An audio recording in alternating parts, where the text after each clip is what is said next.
thank you so much for being with us. I really appreciate your story and the many things you do actually in life, not just cooking, and how you use your cooking to bring people together and to advocate for a really your own story and your own communities. Now, I want you to start by introducing yourself the way you want to be introduced.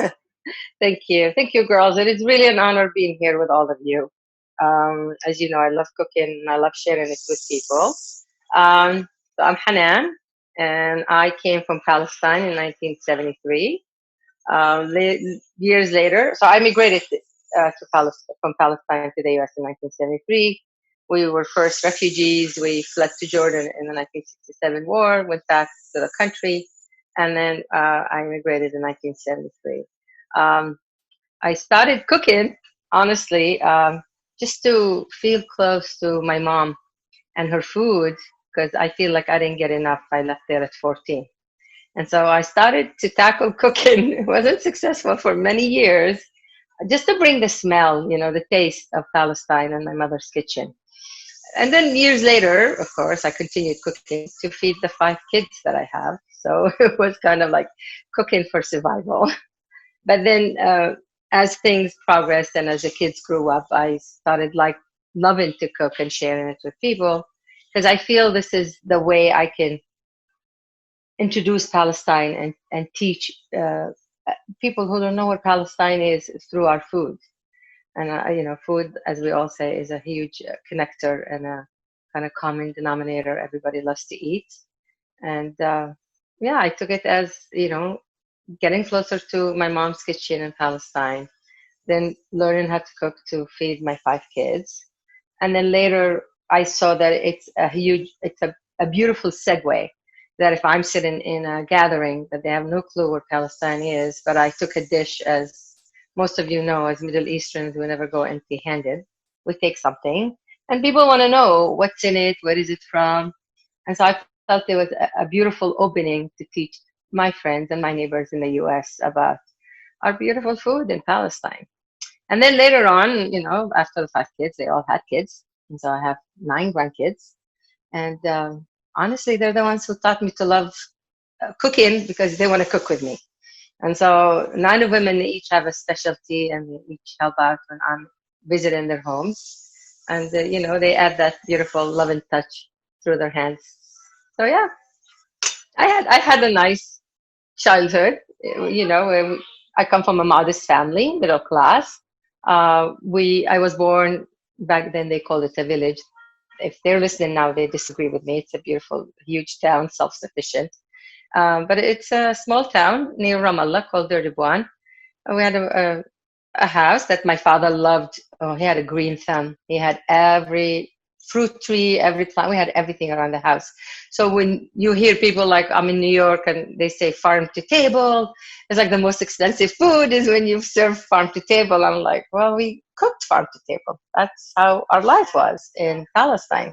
Everything's fresh. So he had orchards of these olive trees, apricots. We had grapes. Then my mom had her vegetable garden and the herb garden. We had actually beehives. We had some chickens. We had everything in that house. It was a happy home. I was, comparing to when you look back, and that's our traditions. I was really free. I was always out and jumping rope. Maybe because I was young, they didn't ask of me to come in and help in the kitchen.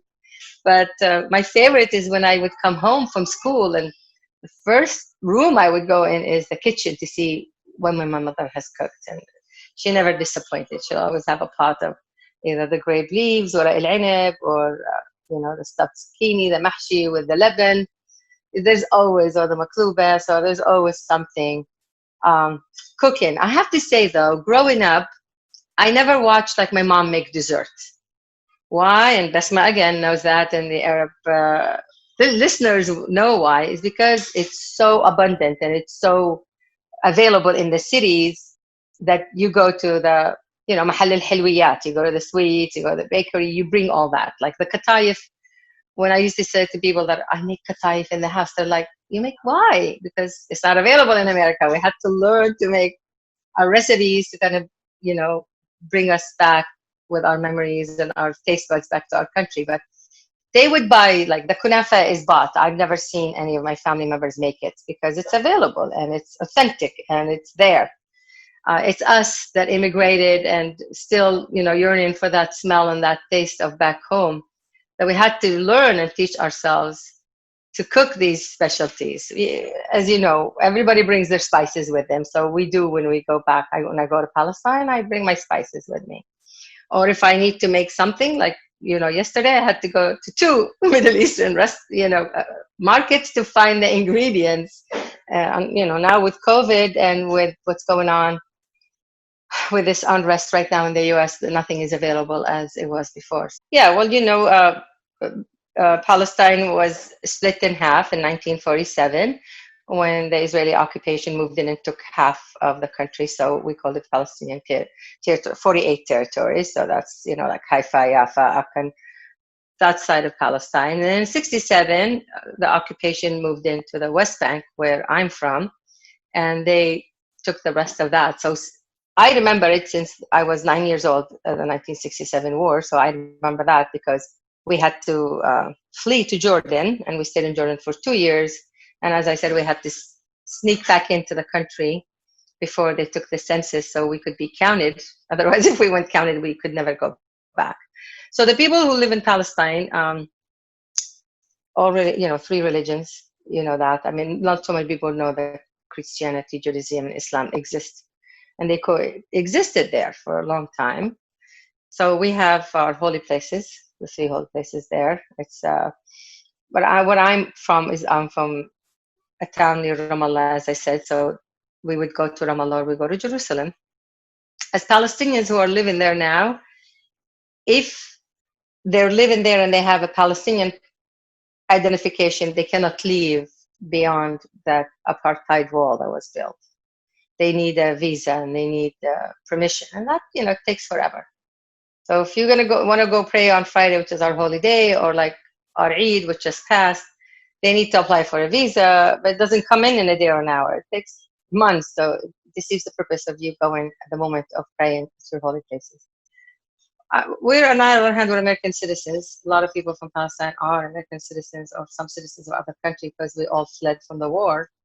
We're allowed to be there for 3 months. So when we visit, we land in Tel Aviv airport. Yes, we rent a car. They'll ask us, they'll detain us for a while, asking us why we're there, what we're doing there, all that annoyance. But it's okay. We got used to it and we became patient. And then we can go. We can travel from the 48 territories to the Palestinian territories. We can drive, but we can only stay 3 months. We can't own land. If I want to live in Palestine, I would have to ask to get a Palestinian Hawiya, and it's not going to happen because it takes a while, and that means I can't go beyond the wall, or can't go to Jerusalem. So if I want to go to Jerusalem, then I would become just like the Palestinians who live there and ask for a visa and permission. So I choose to keep my American citizen. After all, my kids live here, my grandkids, so life is here for now. I love visiting, and I have family that live there. My mom and dad passed on, but I have brothers that have homes and have aunts and sisters. So I try to visit every other year. Believe it or not, with all this unrest and these uncomfortable and annoyance of checkpoints and searching you and giving you kind of like a 3rd-degree deposition every time you pass by a checkpoint, it's so expensive to go back. The ticket is very expensive, so you can't make it every year. So I try to go every other year and stay 2-3 weeks and come back. But we're only allowed 3 months. We always cook a lot because we are always expecting visitors. And if visitors come around the time of lunch, they cannot leave without eating. So share if that something goes with your family too. And if so, what was your first dish learning how to cook with your mom? Oh my God. Well, I didn't learn how to cook with my mom or from my mom, because again, I left at 14. So I was in school and I was actually a good student. So my mom never asked me, our chores when we were young was helping them clean, pick up the laundry off the laundry line, but it wasn't the food. Actually, it's the matriarch of the house who's in charge of the food. It's part of like this respect that if there's a grandmother living in the house and the mother, no one touches the food but them. It's kind of like a respect. It's kind of like a hierarchy.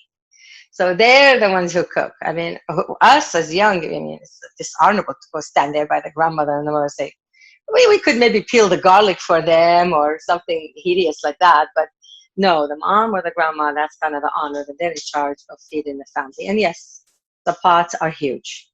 You should see, like, I'm visiting with my daughter, but you should see like my kitchen, huge pots, like the old country.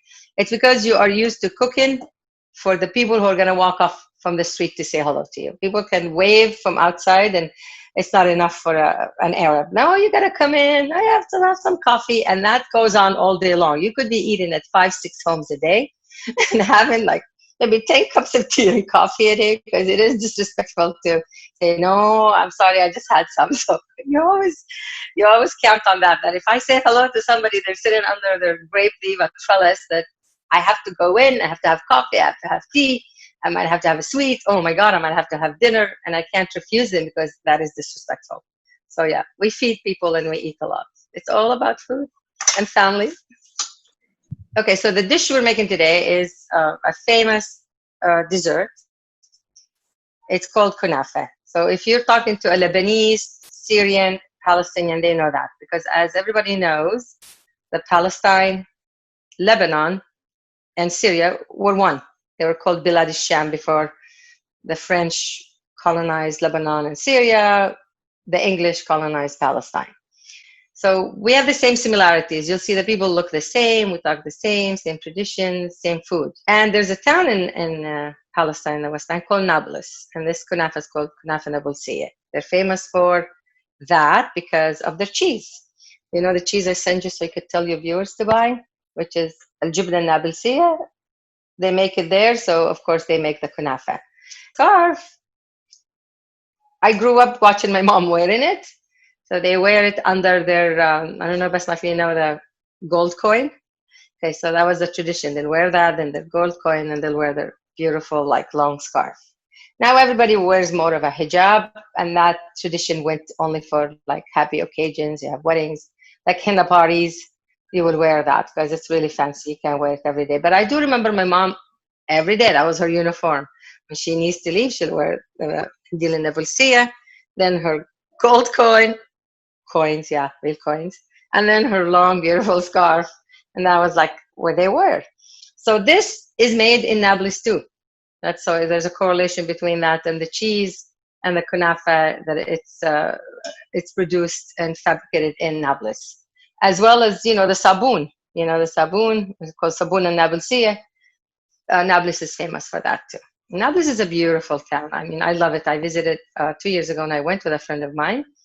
Everywhere you go, there's kunafa places, kunafa sweet places, and you could smell the kunafa in the street and that gooey cheese. And it's actually nestled on top of a hill. So they call the town Jabal al-Nar because they're resilient and they're steadfast people on the cause of the Palestinians. So we call it Jabal al-Nar.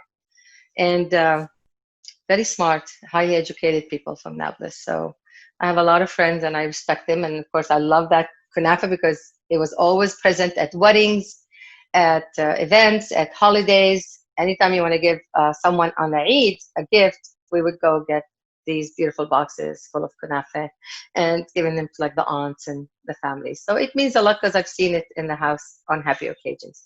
We couldn't find it, of course, in the US. Now it's everywhere. You can find it. There's Arab, like you said, and Palestinian, Syrian, Lebanese communities all over the US, thank God. So there's a lot of stores, they have it. But I still like to make mine because I know what's in there. If you're going to have a Middle Eastern dessert, it's going to be loaded with fat, loaded with sugar.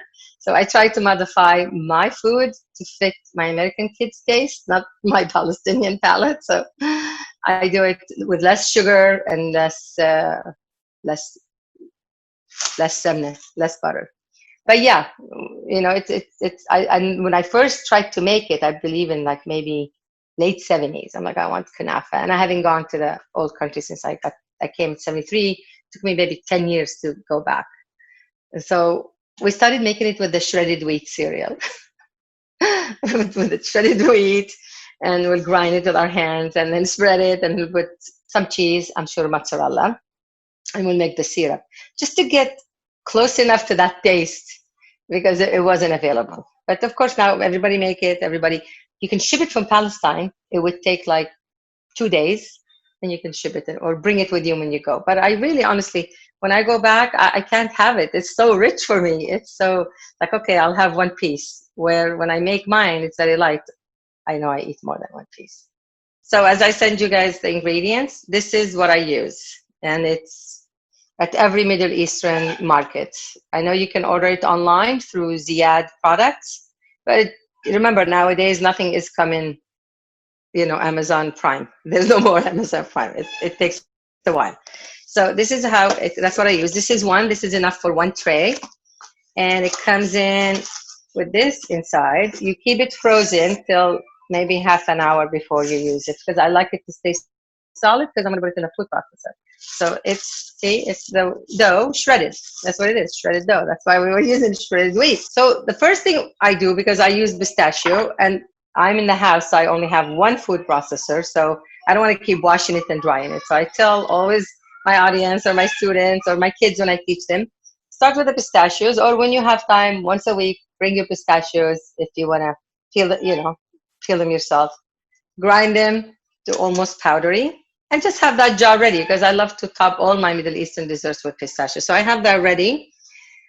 And then I always have on hand, Arab house, we have rose water or blossom water, so we can put in the syrup. So today, what we're going to do is we're going to use this, and I'm going to cut it in half. Again, you could use any tray. The traditional tray in Palestine is the huge round one, because like Besma said, we feed an army at every moment. So when you see them, the round one, huge one. But for the sake of you guys, I'm going to do this. I did one already, so you'll see the round one. But this is what we're going to use on camera. You could use a half a sheet. You could use a pie, pan, same thing. You could. My favorite when I'm cooking for like my clients in the West Village in New York is the ramekins. Because Americans are not like us, the Middle Eastern. They eat the whole tray. They're very modest and moderate in their diet. So this would be enough for one person. So you can make it in those ramekins, and it comes up so cute because you're going to flip it upside down, and then you're going to syrup it and put some of the pistachio. It's really, really cute, really pretty, and it was like a hit all of last year. So what I did is this morning, I took my cheese out. So that's the first thing you do. You have your pistachios already done. You don't need to wash it. You just scrape it, because even if there's a little pistachio left, pistachios are in the kunafa anyways. So you leave it dry. Take your cheese, you wash it, you put it in cold water for about an hour. Then you take it out on a paper towel and you dry it. You let it aside. Meanwhile, I'm going to do this because it's in stages. Pistachio, no cleaning, and then you cut this, you open this, and I'm going to really honestly go in half, and so with the kunafa, again, I have to do a disclaimer. There isn't anybody who's wrong or right. I'm sure if my fellow Nabulsieh people are going to watch me, they're going to say, what? That's not how we do it. She's a counterfeit. It is a personal preference, which, cheese you use. You could use mozzarella, totally just mozzarella. You could mix it. I put the Nabulsieh with mozzarella so I can give it more gooey taste. You could make your kunafa khishna, which is just leave it like this. Don't do anything to it. Or you could make it fine. I like to make it fine. In Nablus and Palestine and the other Middle Eastern countries, they make it with the smeed, the semolina. That's what they call the fine kunafa. But with me, I found a way, and usually it's up to you and your family and the preference of what you like to eat. I'm not going to make something that my kids are not going to eat just so I could show them, oh yeah, that's how we make it in Palestine. I really had to relearn things, infuse things, change things. Like my daughters love it when I cook with coconut oil better than, the butter. They're like, is it the coconut? Because they're health conscious more than I am. They watch where they eat. But I love to use clarified butter. I make my own. If you don't, you just take the butter that we're going to use, put it in a microwave, and then let it rest and just take the top. Don't use the white stuff. Let the dairy go. So you could do that at a moment, while you're making it, or you could make your clarified butter like a while before. So I made clarified butter last night. So I'm going to melt it. well, this is going to go in there. My pistachio is done. My cheese is done for time's sake. And and you could put, some people put only one layer of the shredded wheat, the top, and then they put the cheese and they just leave it as that. I like to sprinkle more of the kunafa dough to support the cheese, kind of to give it some support, that it's not by itself just going all over the tray. So I do most of the amount for the first layer, for the top layer. And by the way, I know if I'm working somewhere, I wash my hands, so you guys will know a lot, 20 seconds with hot water and soap. It's the Islamic way too anyways, not just COVID. And if I was making it for my clients or somewhere else, I would be wearing my gloves. I'll wear them when I do the dye, so I won't dye my hands. But I'm doing it for us in the house, so I'd rather use my hands. And I always say, honestly, the chef who makes the food puts their own chemistry in the food. So when you have all these layers between you and the food, you kind of lose something from the taste. So today it's going to be no gloves because it's just for our household. We will do half. And see, it's not all the way, like I said, take it out a half an hour before from the freezer, because I like it to stay semi-frozen so it can become thin and fine without doughy. You know what I mean? And so just a little bit.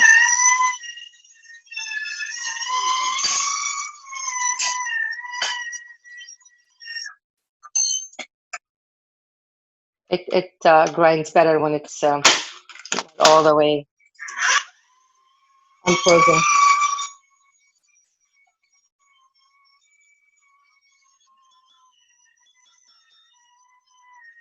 I might not use all this, but I just want to make sure that I have enough. Okay, 3/4.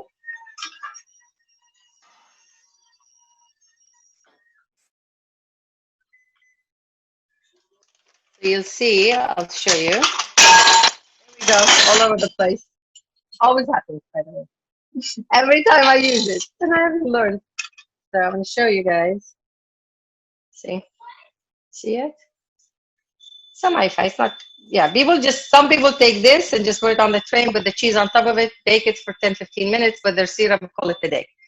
I don't know, maybe I'm a complicated cook. I like to complicate my dishes, but I feel like I can achieve the taste of Palestine with this way.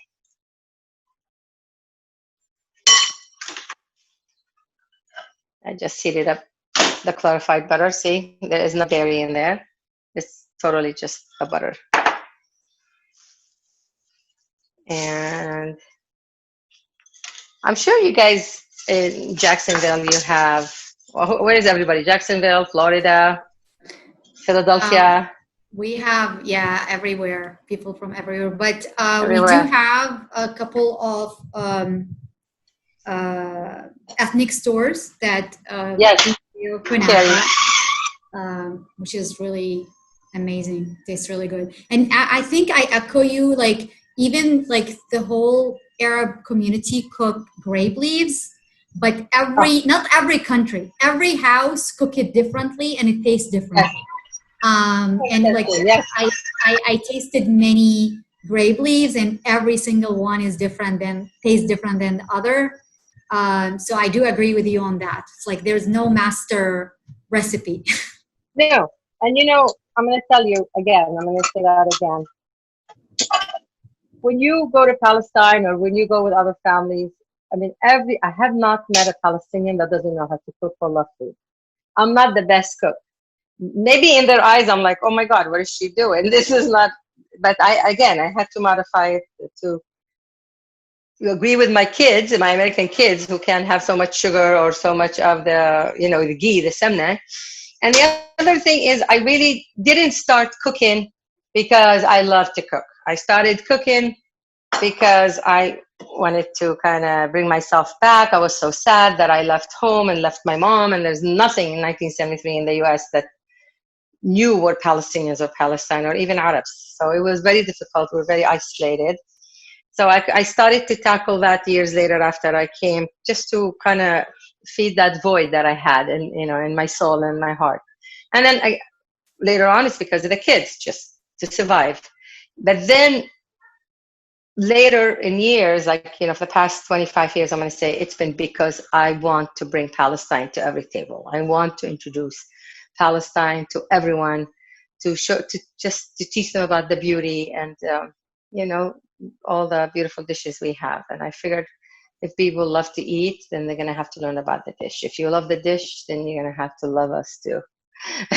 So, and then later on, I started doing it as a form of like bringing people together, like from the two communities, the Palestinians and the Israelis. That's why when I came to Jacksonville, it was for that. It's not so much about like my food. People will say, oh, like, you know how to do this. Well, she's not doing anything different. No, I am not. And I am not the best cook. They're all amazing, amazing cooks who cook for food. My thing is bringing people together to some familiar food and introducing my kids, my grandkids, to my culture, my friends, my neighbors, my country, my second country here. And then at the same time is keeping my stories, my traditions, my memories alive and passing them on to my grandkids. So as I said, I have 9 grandkids. They range from 21 years till 7 months. And they always cook with me, all of them. And for me, it's a way of bringing them into, our country, my country, since some of them haven't visited yet, to see, where did grandma come from and what did grandma eat growing up? So that's really my main purpose.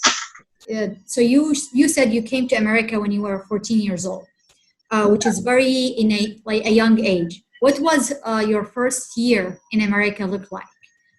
Where did you first arrive, and who took care of you when you arrived? Okay, so I came into the U.S. married at 14. And so I arrived to Northern California, to a town named Hayward. Didn't speak any English, didn't understand any English. I was just in love and infatuated with America through, like I always say, Donna Reed, introduced me to America through my parents' small black and white TV. So I fell in love with America and English, and I wanted to come and live in America and go to school and speak English fluently, which none of that was happening. I was really sad. I was lonely. And, the family I married to, I didn't know them. Well, it's not like I knew them and we hung out and then all of a sudden I'm the daughter-in-law. No, I met my father-in-law when I came here to the U.S. It's funny, when we arrived at San Francisco airport. I had no idea what I was arriving. I knew I was going to America. America is one place. I didn't know what's in America. And so at that time, the women were back in the old town and the men were here working and sending money and going back to visit the wives.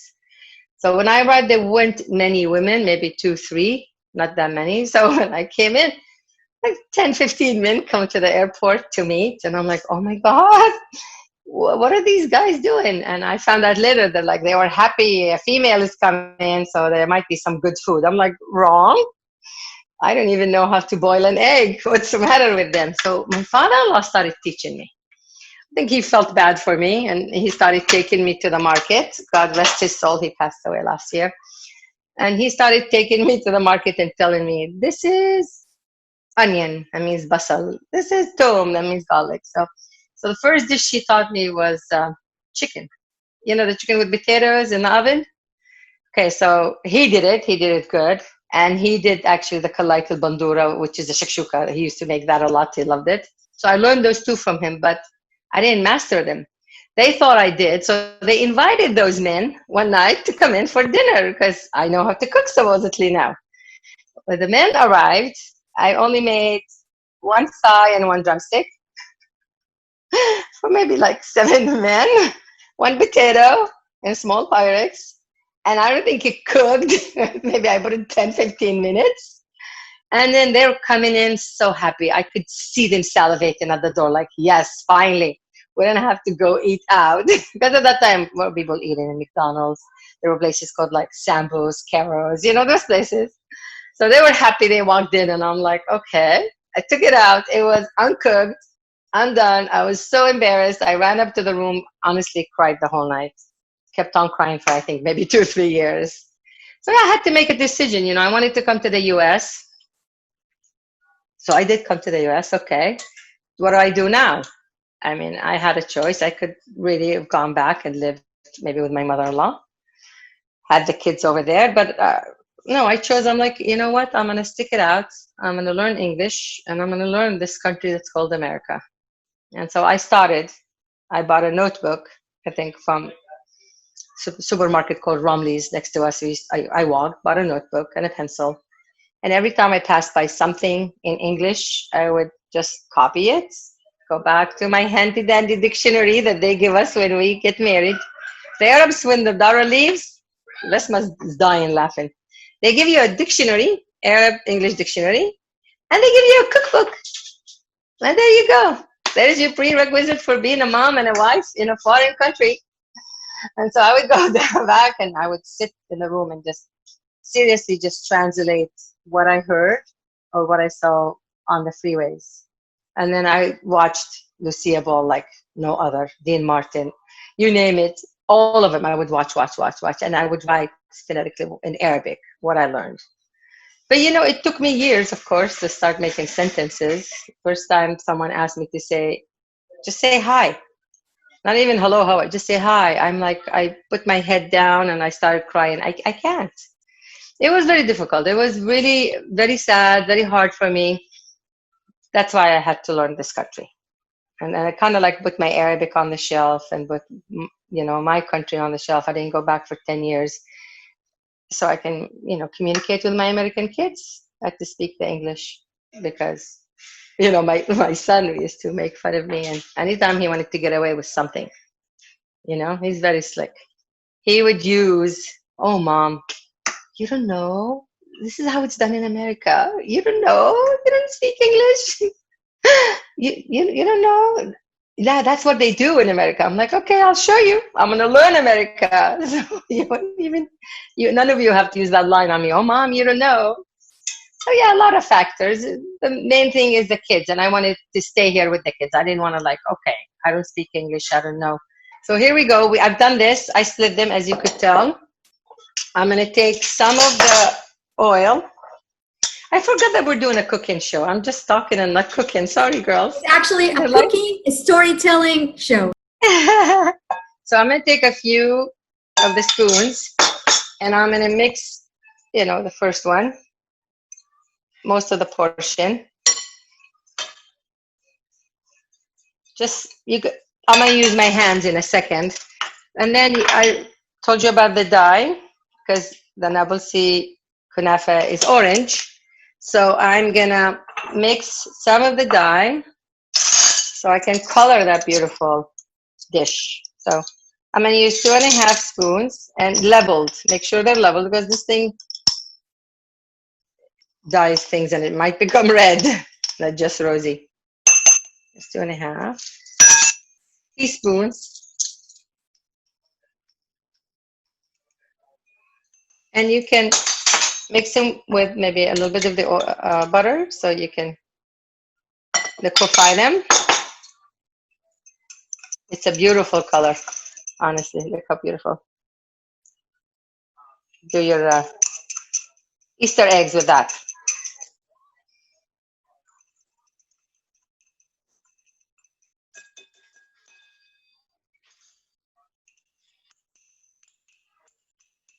I think with this one, I'm going to wear my gloves because I don't want the rest of the kunafa.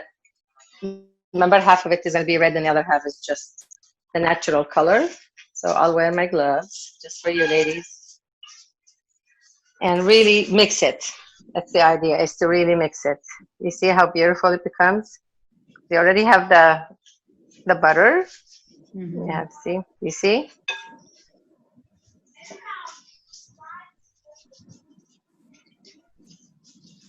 Back home, we eat on the floor, on the ground, not on a table. Like back in the days. Now it's all table and chairs.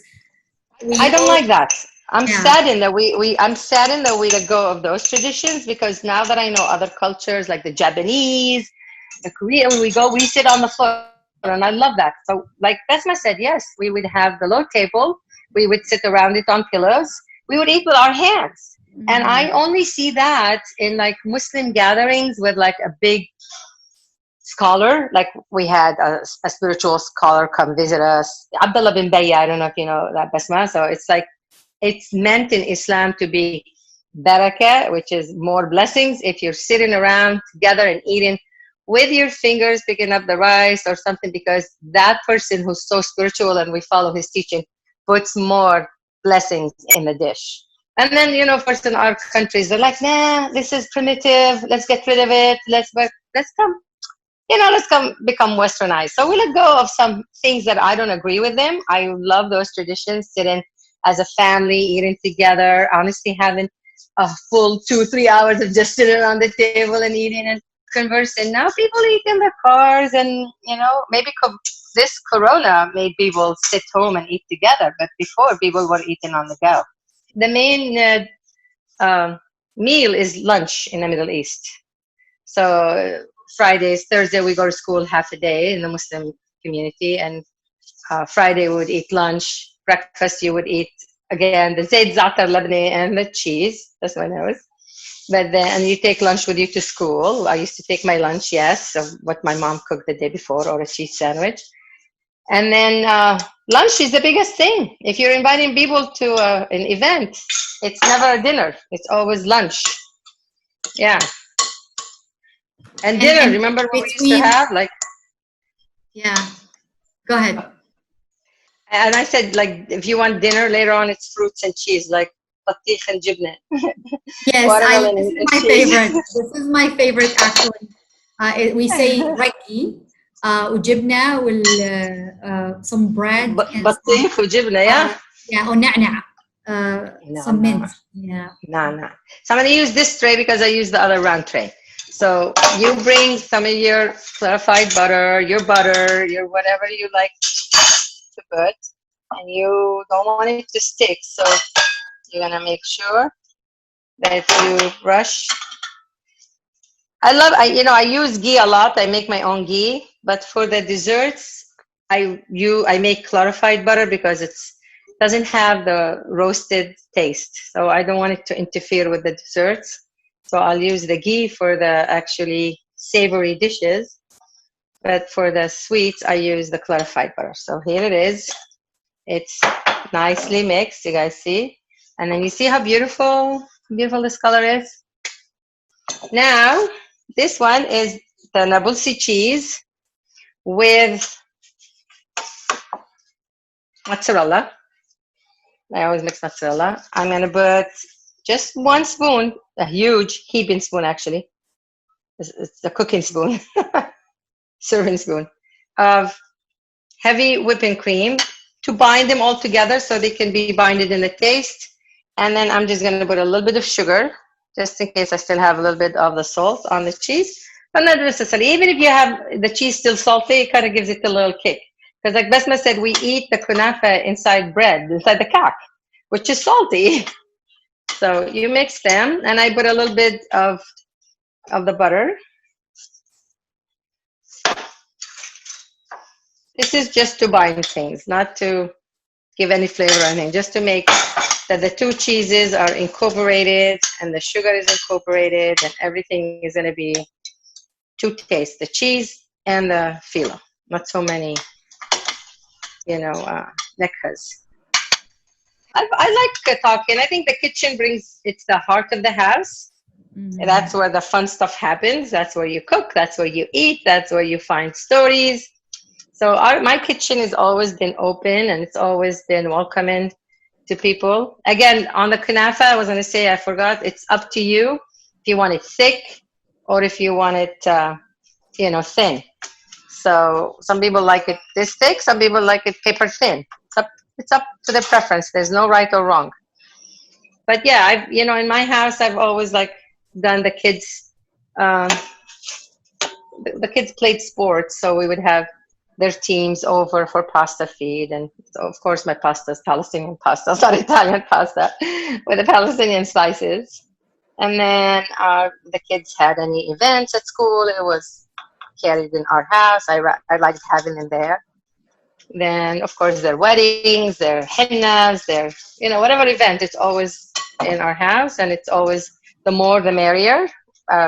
Arabs don't freak out if 5 people were supposed to show up, but 20 people showed up. We'll have food.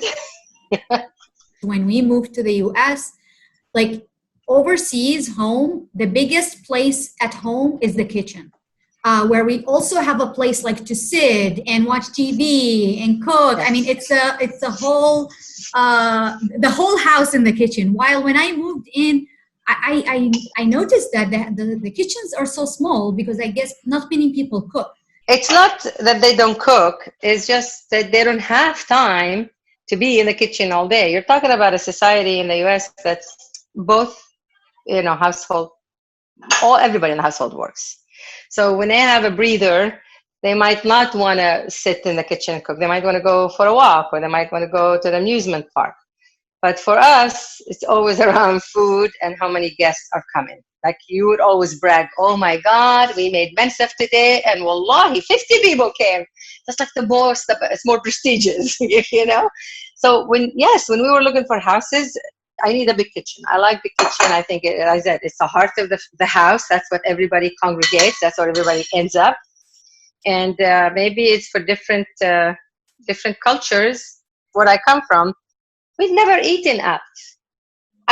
Maybe falafel sandwich. We had it because these are like the shabby places that everybody buys a falafel sandwich. Or maybe, we would used to take our plate. Again, nobody made hummus either in the house. We would take our plate and stand in line at the little hole in the wall and get our hummus every Friday. That was a treat. Now with COVID, learning to be together. I see a lot of people learning to cook. I'm asked a lot by my friends, oh, auntie, can you hurry up, send me a recipe. I think it's forced people to stay together, stay home, get to know each other, get to know what they like to eat, and learn how to cook. You came down to Jacksonville last year and you held a healing table. What is the healing table? Okay. Can I show you this first? So yeah, as you saw me with my gloves, I was really compacting the wheat, the dough, the orange one. Really just press on it. And then I'm spreading the cheese mixture. So you're going to cover it where you don't see any orange anymore. Okay. You guys see it? And then I go back and do the last one, which is just this one with the clarified butter. Okay, we go back to healing table. I was so honored last year, and can I tell you, I love Jacksonville. I was invited to do TEDx about the healing table, which I created because of the Palestinian-Jewish dialogue. I was part of the Palestinian-Jewish dialogue living room in the Bay Area, where we would sit and talk to the other side. It was like a safe space. It was created by a dentist and his wife, Lynn Traubman. He passed away last year, unfortunately. Great man, great peacemaker. So he created that in his living room in the peninsula, and I got invited, went, and then I liked it. I'm like, that's a good way to kind of teach people about Palestine and have the Palestinian voice be heard in a safe space, in a common space, because Middle Easterns were very passionate, and things can fly out of the handle when somebody says something wrong about your country. And so yeah, we made friends, and all the people were there. I call them from the peace camp, the people that want two-state solution, they want equal rights for Palestinians and Israelis. So those are my kind of friends. And every time we went, we took something. People walk in with something, anybody that came in. It was Palestinians, Israelis, Jewish, Muslim, Christians, and others. So everybody would walk in with something. And we would put it at the table, and people will start, while we're in a heated argument about who's right and what's going on in Palestine and Israel, we're having actually tea and having like a piece of bread or some namura or something. And people would, and you see people like, what is that? Yeah, this is Palestinian. This is from Palestine. And so I got tired of doing that, the politics part, because it made me angry all the time.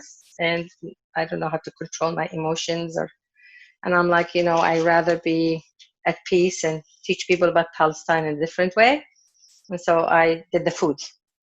Because people will say, oh my God, Hanan, I saw this beautiful restaurant opened in New York, and they have hummus and they have tabbouleh, and it is the yummiest Israeli food. I'm like, okay, Palestinian. And they're like, what are you talking about? I'm like, okay, when Israel occupied Palestine, it adopted our food. So it's hummus, it's tabbouleh, it's baba ganoush, it's kunafa.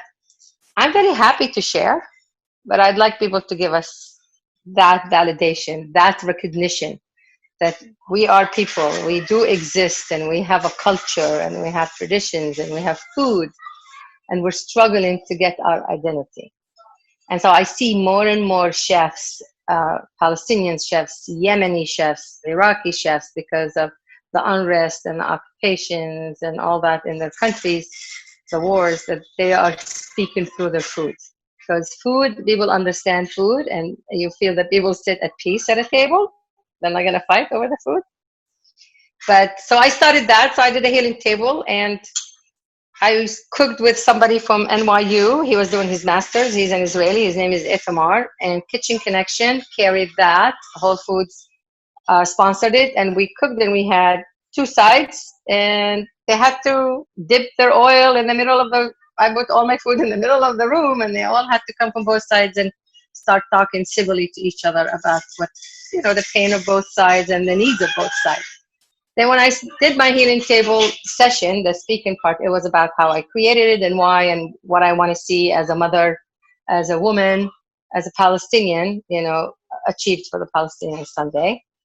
I feel like we all have our parts on this earth, and no matter how small they are, I think they're important. And then they said to me, Professor Paul Nixon and Rana and Lourdes, they're like, hey, would you mind if we adopt your healing table and you cook it and you do it in the culinary school in FSCG? And I was so happy. I mean, I was so nervous about giving the talk. I didn't memorize my lines. Rana hosted me, so I stayed in her house, and she would say, you have 1 day to finish your speech. I'm like, I can't remember it, Rana. But I was so excited, and I didn't have to practice or look at my notes. And I cooked with Shai. He's the pickle guy, and very lovely, just like Itamar. And he's a peaceful guy. And he cooked with me. We always do the shakshuka because the Jewish community is familiar with it, because it came with them from North Africa, from Jazair, Tunis, Morocco. And us in Palestine, we call it kalayet bandura ma'bed, except they do theirs sweet, and I do mine savory. So we cook together, and we show people that people can coexist. We can have, and I wanted to show the similarities rather than the differences that they're showing on TV. And I wanted to show the Palestinian community and the Jewish community too, like, this is our food. You mentioned before when we talked that during COVID-19, there's a lot of things like time of reflection and finding more about who you are and what you want to do. Again, first, I had a little more left I didn't use all of it, but you just drizzle more of the butter. You cover it with a foil. I have my oven on 350. And actually, what I failed to tell you ladies is before, when I did the pistachio way back then an hour ago, is you should have done your syrup, your utter. But here's a cup of water. I'll answer you because my promise. And I weighed 2 cups of sugar. And you're just going to let them, don't disturb them. Just let them cook for about 15 minutes. So they should have been done, but they will be. So this one's going to go on 350 with foil for 15 minutes. Then I'm going to bake. Then I'm going to take the foil off. I'm going to put it on broil so I can get a golden color for the top. So this is done. The kunafa here is done. The syrup is happening. I raised 5 kids.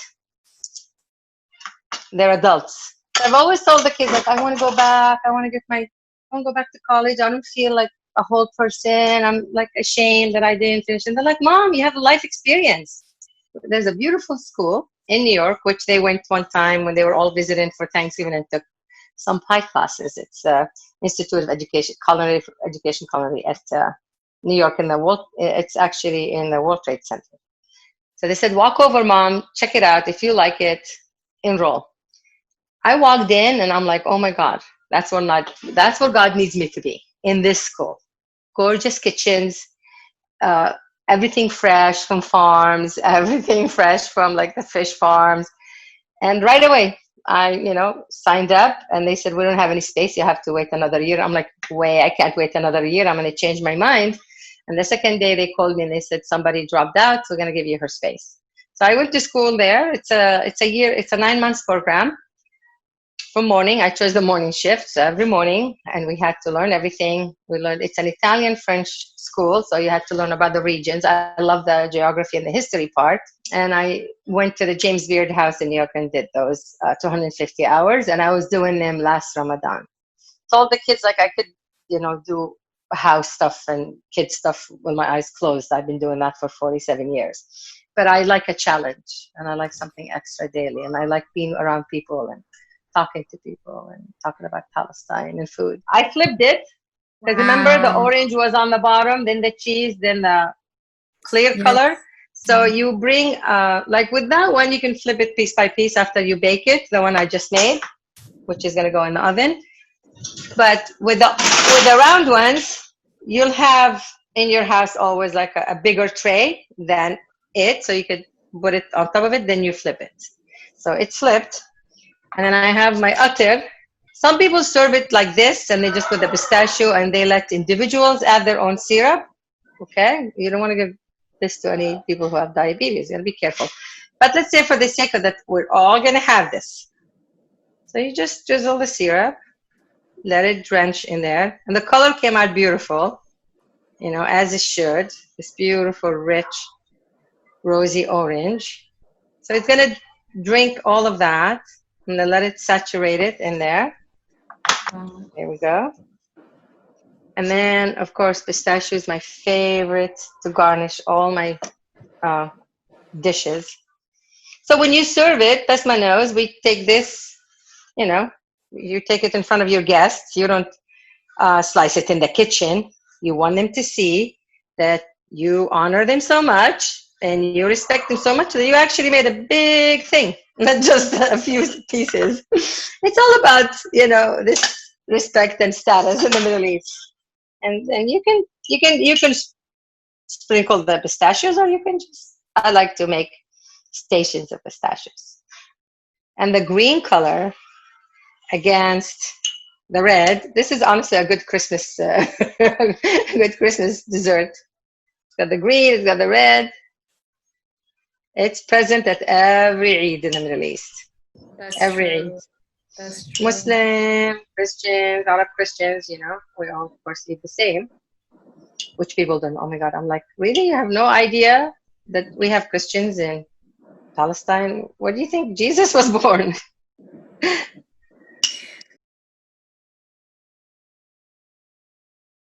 So here it is. Wow. We say sahteen and tafaddalu. Yes. I wish you guys can taste it and can smell it. I know. It's I mean, I wish I can smell slice. it. There we go. Get in touch with you. Oh my God, this is my favorite moment.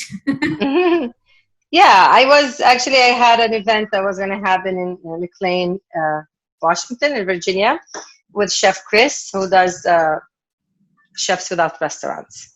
And so we waited, and then the other day he said, oh, let's just get on the podcast and talk, keep people busy. So I've done a podcast, and then I did one with another chef. It's Pass on Stories, I believe, Stories Past. And the same thing, we talked about stories, and it's Chef Billy. And he's from Denver. So he's doing these podcasts, documenting immigrant stories and, talking about how important the immigrants are to this country. Mm-hmm. And I know that this whole country was built and made of immigrants, everybody. So we brought all this amazing things and amazing, work that we do in this country. We are grateful to this country for giving us the chance to be here and excel, because I don't have that chance in Palestine to stay or raise my kids in Palestine as Americans. So we are grateful, and we just want this country to stay welcoming and to know that we're all here, we're all the same, and we all just want to coexist and live and eat together and party together. That's our goal.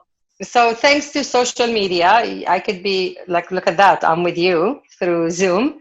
So I have my email. You could share that, hananrasheed@gmail. Email me, reach out. I'm happy to share, teach, or share a recipe or any stories they want. The other thing is, I forgot what you asked me. You said something else. The census. You mentioned something Oh, about the yeah. census.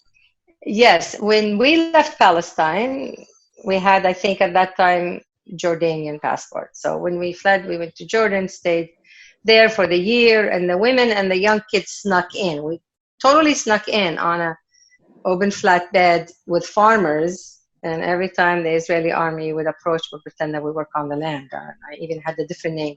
So we snuck in back to our town. My father stayed another year till we made papers for him, But the reason why is my uncle called and he said, somebody had to come back to the house because they're doing ihsa, the census.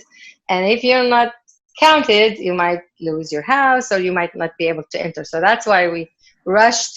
And it was my mother and me, my an older sister. The others were married and they stayed in Jordan. And my baby brother, it was like maybe 6 months. And so we snuck into the town and then we made my father papers. So when they came knocking on the door, they found that there's 4 of us actually there and that our father is in Jordan, and my mom made him his papers and he came back. So yeah, it's for us, like, listen, for Arabs, we know what visa means. We know what lam shimel means. We know what immigrant is. We know what refugee means. We know what checkpoint means. We know what losing freedom means. You get to know my country and you get to know these people that cook this food with love.